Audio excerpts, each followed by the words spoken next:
Ethereum के लिए फरवरी क्यों अहम है? इथेरियम अपने बुल रन के लिए नए पापड़ बेल रहा है।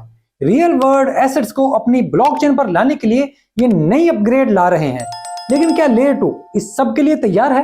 क्या इथेरियम इस बुल रन में बड़ी कामयाबी हासिल कर सकेगा? ये एक ऐसा सवाल है जो हर इथेरियम होल्डर के जहन में है। तो मैंने आज इसी अहम मौजू पर बात करने के लिए ये वीडियो बनाई है। तो आए जानते हैं। मैं हूं अली रेहान, आप देख रहे हैं क्रिप्टो बाबा। तो लेट्स डाइव इन।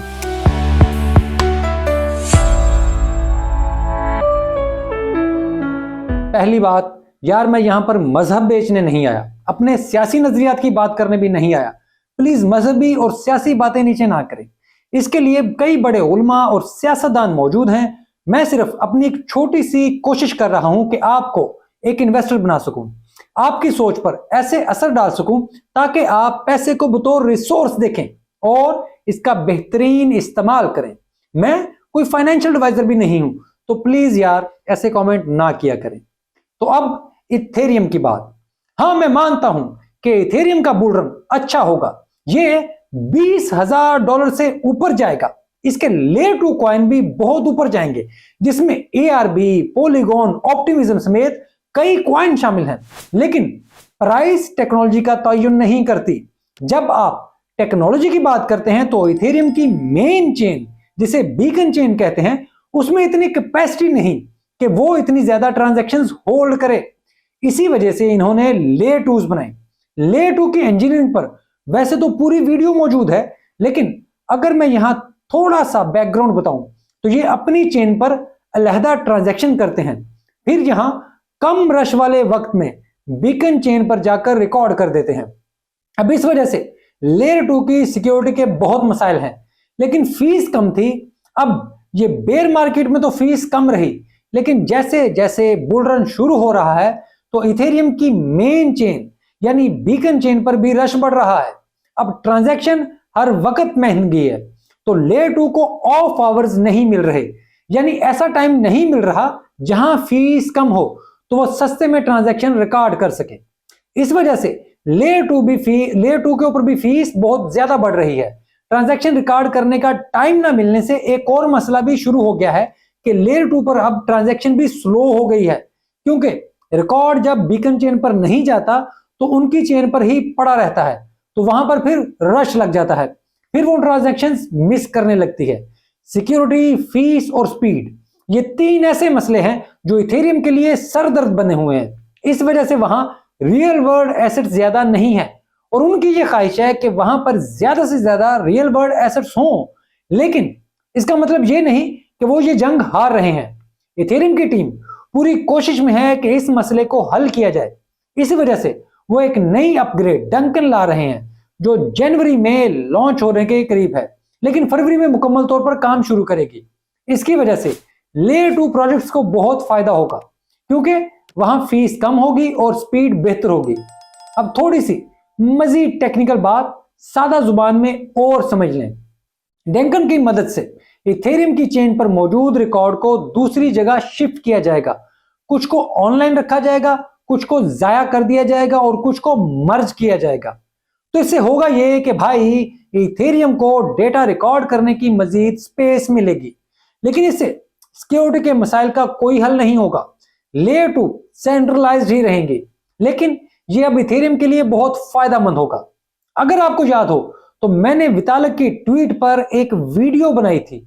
मैंने उसमें बताया था कि इथेरियम इस बार अपनी मेन चेन को प्रमोट नहीं कर रहा, बल्कि अपनी लेयर 2 को प्रमोट कर रहा है, क्योंकि उसे पता है कि बीकन चेन पर अब लोगों को लाया गया तो पूरा सिस्टम ही बंद हो जाएगा। इस वजह से वो लेयर 2 के लिए एक पूरा नैरेटिव बना रहे हैं, ताकि लोग और कंपनियां लेयर 2 के ऊपर जाएं, वहां जाकर ट्रांजैक्शन करें, काम करें, ताकि इथेरियम नेटवर्क और इथेरियम कॉइन की तरक्की हो। यहां सवाल ये पैदा होता है कि इस नैरेटिव से इथेरियम को क्या फायदा होगा? तो भाई इसमें असल फायदा इथेरियम को ही होगा। इथेरियम किसी भी तौर पर एक फेयर नेटवर्क नहीं है।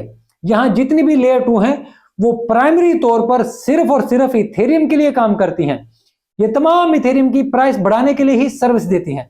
ये बिल्कुल गुलामों वाली कहानी है।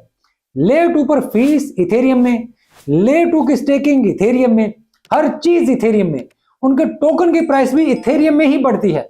इन तमाम चेन्स के सबसे बड़े इन्वेस्टर भी इथेरियम कम्युनिटी है, तो वो कभी इथेरियम के इस अनफेयर मॉडल पर बात भी नहीं कर सकते, उसको छोड़ भी नहीं सकते। उन सबका फायदा भी इथेरियम से जुड़ा हुआ है, इस वजह से ये सिलसिला चल रहा है, इसकी प्रमोशन हो रही है और नई अपग्रेड डंकन भी ये नैरेटिव बनाने में मदद देगी कि इथेरियम पर रियल वर्ल्ड एसेट्स लाए जा रहे हैं, क्योंकि लेयर 2 पर फीस कम है, ये स्केलेबल है, तो यहां पर रियल वर्ल्ड एसेट्स आएंगे।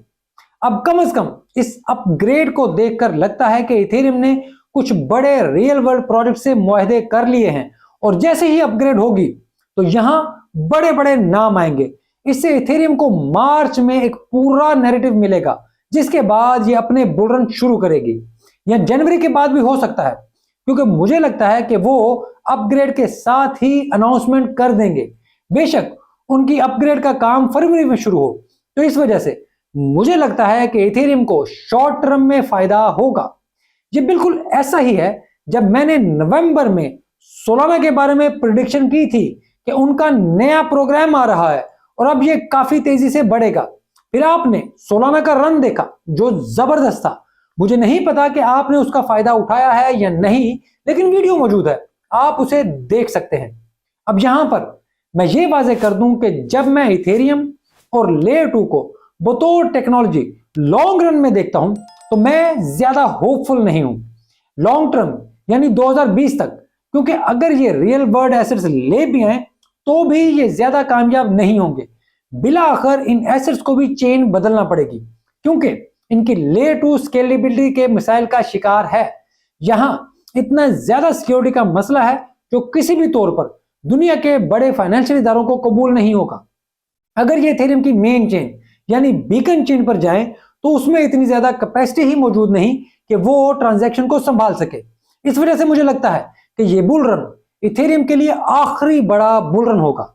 इसके बाद इसके इतने बड़े बुल रन नहीं आएंगे, लेकिन ये एक इंतहाई कामयाब बुल रन होगा, क्योंकि इस बार वो नैरेटिव बनाने और लोगों को कायल करने में कामयाब रहेंगे। ये बिल्कुल हो सकता है कि मैं इथेरियम के लॉन्ग टर्म फ्यूचर के मुतल्लिक गलत हूं।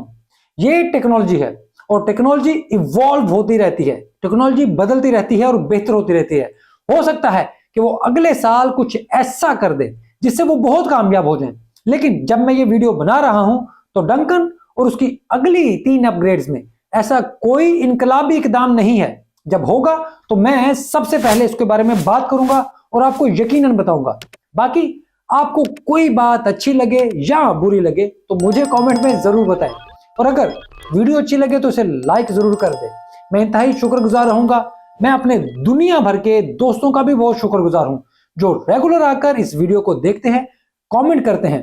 Italy, India, Georgia, Canada, America, England, सऊदी अरब, यूएई, हर मुल्क का मैं अपने आप को एक छोटा सा इन्वेस्टर समझता हूं और मैं यही पैगाम फैला रहा हूं। ये वीडियो देखने के लिए आपका बहुत शुक्रिया।